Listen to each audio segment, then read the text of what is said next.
nibyo ndi kukubwira n'igituma nanga uwo munsi uza abantu batwita kuri uriya munsi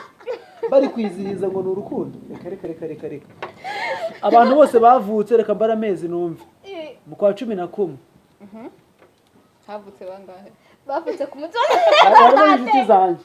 bamenye ko igitego cyinjiye ku munsi wa Severance ariko birumvikana kubera ko ntabwo umuntu yagucaringa nyine ngo aguhereze nyine akwereke like nyine urukundo aguhereza izo gift akwereke ko akwitayeho nurangiza ngo ubundi ngo birangirire aho ngaho hari abantu nyine batashobora kuba bakikontrola iki rero iyo utabigenzemo neza nyine mu kwiza Severance urumva baraserebura akanamushimira yego nyine baraserebura ariko nyine ntabwo aba ari byiza kwa biterwa nyine n'umuntu wari we Severance kiganira abana bari munsi ya 18 bafite abakunzi nimukirebe ubuki wewe urumva uyu nguyu kwanza wowe wizihiza nawe uramushimira kuri uwo munsi oya dora dushimisha dore siyo factor biterwa n'umuntu byavuzwe biterwa n'umuntu njyewe ikintu njyewe nanga kuri Severance abantu benshi nyine baba biteze nyine ama gift menshi like nk'umukobwa ashobora kuba afite wenda nk'abakope nka 4 5 ariko bose abitezeho ibintu ugasanga nyine Severance irageze atangiye guhamagara sheri wiwe atangiye kumubwira se sheri uyu munsi ni Severance cyangwa ejo ni Severance ese uzangenera iki cyangwa akavuga ngo tuzasohokera he ugasanga ahamagaye n'undi wenda afite ugasanga nyine yiteze Severance ariko ugasanga abatipe nyine hari abatipe nyine babikwepa bakabikwepa ugasanga none se udakwepye ibintu nk'ibyo bakwepa ibi none se ibyo waruvuze ugasanga n'umwe arahamagara abatipe bane niba ndi uwa kane oya ariko ntakwepye no ashobora kuba afite benshi ariko wowe utabizi ushobora kubunereta ariko wowe utabizi sibyo noneho uhamagara kuri Severance ntarimo oya urimo ahubwo ari nawe mbanza guhamagara nkaba nyine nziko nyine nkakubwira ati nyine tuzasohokera he n'abatipe ugasanga nyine abatipe nyine batabikunda cyangwa se atabafite amafaranga usanga nyine atangiye kukubwira ngo shiri ntabwo mpari uwo munsi ntabwo nzaba mpari nzaba ndi mu kazi mfite akazi kenshi cyane ubwo nyine iyo umunsi wavuyeho undi ukavaho wa kabiri iyo Severance ivuyeho bugacya undi munsi wa kabiri wa gatatu ubwo nyine histoire iba yararangiye ku buryo nyine mwongera kandi mugahura bya Severance nyine utakibivuga ariko umukobwa yarakuririye agahari avuga ati iki gitipe se ubundi kimariye iki kitamana kado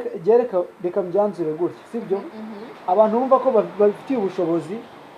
bwo kwizihiza iyo Severance nibabikore abatipe budafite ubushobozi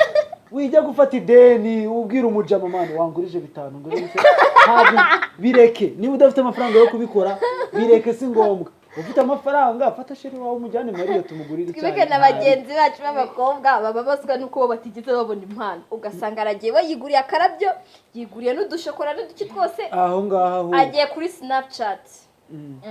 ararikodinza afasha ga snap avuga ngo gift from my bae. Thank you, bae.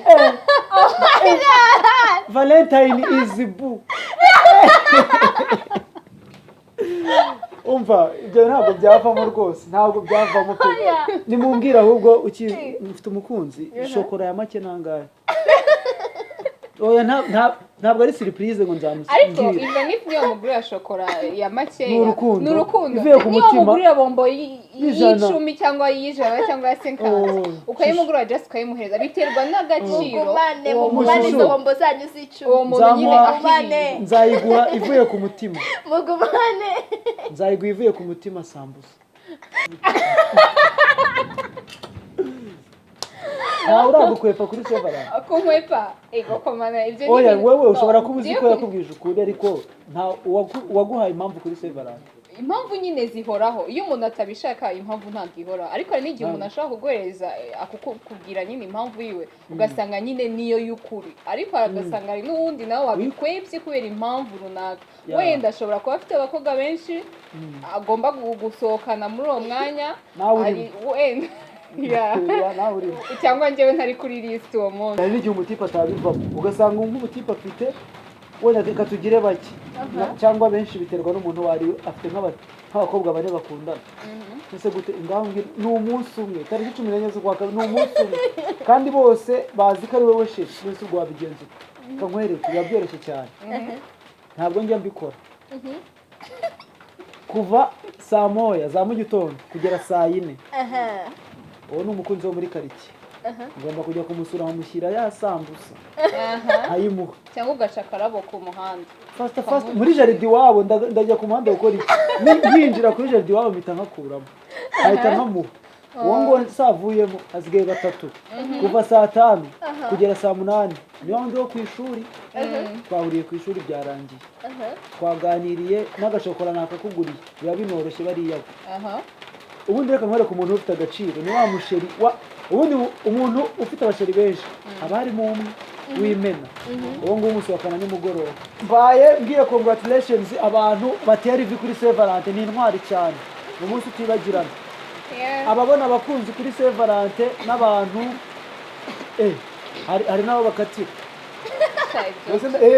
arabo bakatira za mpamvu twavugaga uramukwebye ugize iki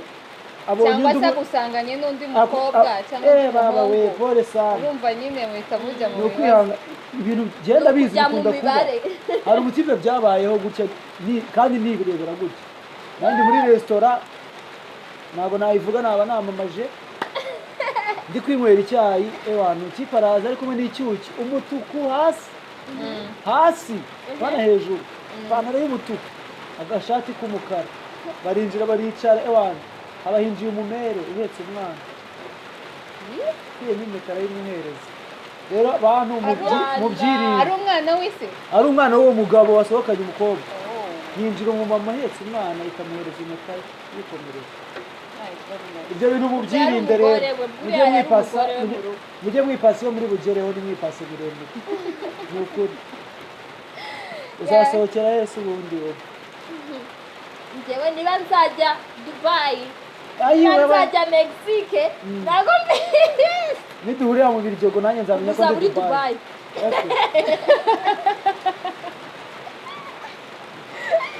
ni no stress uba nyine ndihanganisha abantu bari singo kuko abantu bari singo nyine bahorana agahinda nyine iyo bigeze kuri uriya munsi w'abakundana nyine wenda urugero reka rwishyireho ni wowe turabizi neza kuri singo inama nkabona umushiti wanjye ari kumwe n'umupapa wiwe nyine ngira akantu k'ishyari nkavuga se kuri iki njyewe nanjye nafite umusheri ubundi abantu bari singo kuri Saint Valentin ubabona mu muhanda iyo umuntu aciyeho yambaye umutuku n'umukara umuntu uri singo uhita wumva ngo nyine birababaza nyine birababaza hamwe nyine nawe uba wifuza nyine guhita nyine wagira umukope nawe undi umwe wakatiye ukazavuga ati amaso mwemerere cyangwa mwangire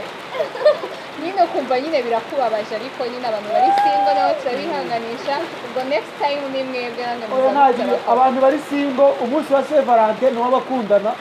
indi minsi yose isigaye ni iyayo ariko bashobora kuba babona n'abakope kuri uwo munsi kuko harimo amahirwe menshi ushobora kumubona ushobora gukatirwa mbese harimo ibintu byinshi Imana bibafashemo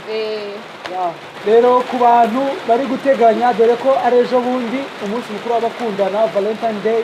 turagira ngo tubifurize umunsi mwiza wa Saint Valentin Happy Valentine's Day to all of you to you to all of us Thanks guys kubana natwe mu kiganiro video nk'izi muzaza musanga kuri Ogere no kuri YouTube ibuka gufollowinga kuri Ogere no gusubscribinga kuri YouTube ibuke gusharinga n'inshuti n'abavandimwe wabanyuzwe n'iki kiganiro bitumenyeshe abari ngo mushaka kutugezaho cyangwa igitekerezo byandike muri comment